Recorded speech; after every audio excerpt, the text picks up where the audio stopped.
कड़वी बहू ताने दे देकर सास का किया बुरा हाल।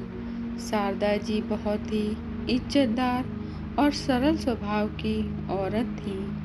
गांव में अपने मकान में वह अकेले ही रहती थी। उनके बेटे बहू शहर में जाकर बस चुके थे, लेकिन उनका उस गांव को छोड़ने का मन नहीं होता था, इसलिए वह वहाँ अकेले रहती थी।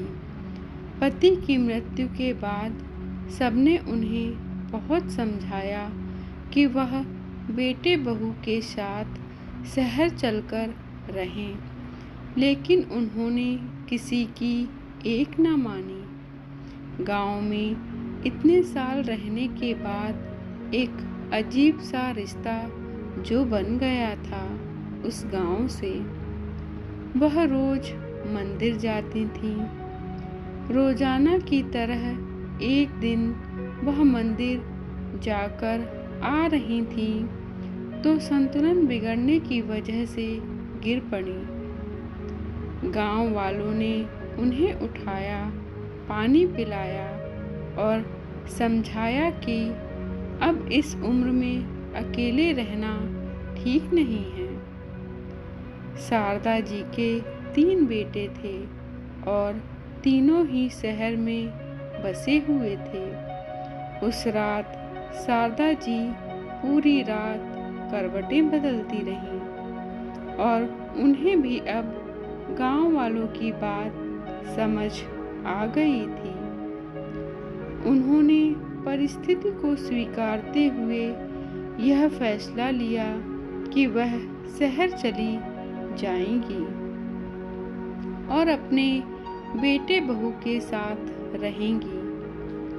उन्होंने बच्चों को फोन करने का मन बना ही लिया। शारदा जी की बड़ी बहू बहुत आज्ञाकारी थी, मझली बहू मस्त मौला और तीसरी बहू स्वभाव से बहुत कड़वी थी। शारदा जी धार्मिक प्रवृत्ति की थी और कोई भी तीज त्योहार आता तो पहले से ही तीनों बहुओं को बता देती थी। बड़ी बहू और मझली बहू तो बहुत खुशी खुशी व्रत करती थी, लेकिन छोटी बहू कभी भी उनकी बात नहीं मानती थी और कहती थी, आप मुझे फोर्स करके व्रत रखवाकर सारे त्योहारों का मजा किरकिरा करा देती हो। शारदा जी को वह एक आंख नहीं भाती थी और वह उसे हमेशा व्रत जप करने के लिए कहती रहती थी कि शायद इसके कुछ पाप धुल जाएं। दोनों की किसी न किसी बात पर रोज बहस हो ही जाती थी। तो एक दिन शारदा जी को बहुत गुस्सा आया और उन्होंने कहा, तू क्या सोचती है कि बुढ़ापे में मैं तेरा आसरा लूंगी? मर जाऊंगी पर तेरे पास कभी नहीं आऊंगी। शारदा जी ने बड़ी आस के साथ सबसे पहला फोन अपनी बड़ी बहू को लगाया और बोली, मैं गिर गई हूँ और आजकल ऐसा कई बार हो गया है, तो मैं सोच रही थी कि तुम्हारे पास आ जाऊं। बड़ी बहू ने सुनते ही कहा, अभी नवरात्रे चल रहे हैं माँ जी, और मैं नवरात्रों में नंगे पांव रहती हूँ और किसी का छुआ भी नहीं खाती, तो अभी नहीं। फिर शारदा जी ने मझली बहू को फोन किया, लेकिन उसने भी कोई बहाना बनाकर टाल दिया।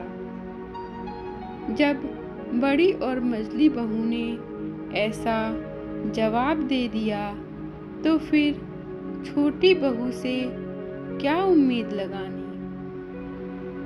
वो तो पहले से ही स्वभाव की कड़वी है। ऐसा सोच शारदा जी ने अपने आने वाले कठिन समय की कल्पना कर ही रही थी कि अचानक से फोन की घंटी बजी। फोन उठाते ही शारदा जी समझ गईं कि कड़वी है। कड़वी ने फोन उठाते ही बोलना शुरू कर दिया। गिर गए ना? आपने तो बताया नहीं, लेकिन मैंने भी जासूस छोड़ रखे हैं। आज आपके पोते को भेज रही हूँ लेने के लिए।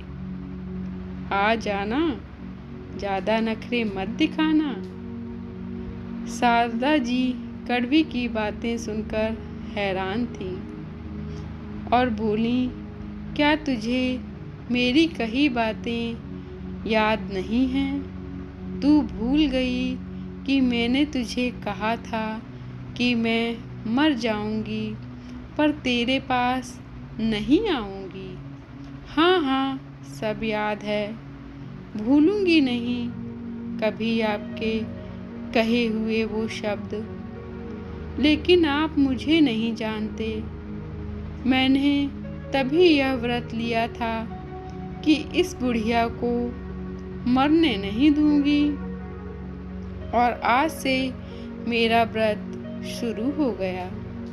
धन्यवाद दोस्तों। यह कहानी आपको कैसी लगी कमेंट बॉक्स में ज़रूर कमेंट करें और कृपया हमारे चैनल को लाइक करें, शेयर करें, सब्सक्राइब करें। धन्यवाद।